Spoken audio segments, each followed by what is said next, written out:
The Bible tells us when to obey authority, and it also tells us when not to. Romans 13:1 reads, "Let every person be subject to the governing authorities." So we are called to submit to government authorities, but Scripture also makes something else clear. Our obedience to authorities is conditional.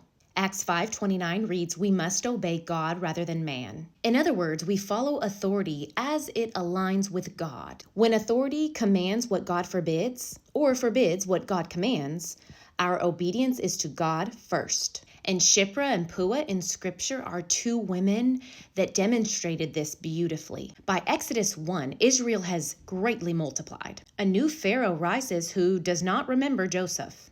In Exodus 1, 9 through 10 tells us Pharaoh fears Israel will grow too strong. He responds with forced labor and oppression, but God continues to bless Israel, and they multiply even greater. So finally, Pharaoh decides to kill all the sons born to Hebrew women. Pharaoh calls in 2 Hebrew midwives. Exodus 1:16 says, "When you serve as midwife to the Hebrew women, if it is a son, you shall kill him."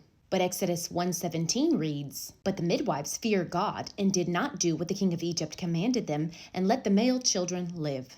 Shiphrah and Puah feared God more than Pharaoh. They disobeyed the most powerful ruler on earth because they obeyed God. And God worked through these 2 faithful women. And their names matter.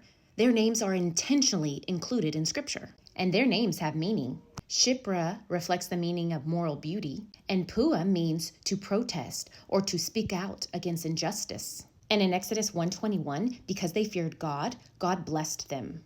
Going against the crowd isn't rebellion. It's faithfulness when the crowd is wrong. And as Joshua said in Joshua 24:15, "Choose this day whom you will serve, because the fear of the Lord is the beginning of wisdom." God remembers the names of those who feared him more than the pressure to comply.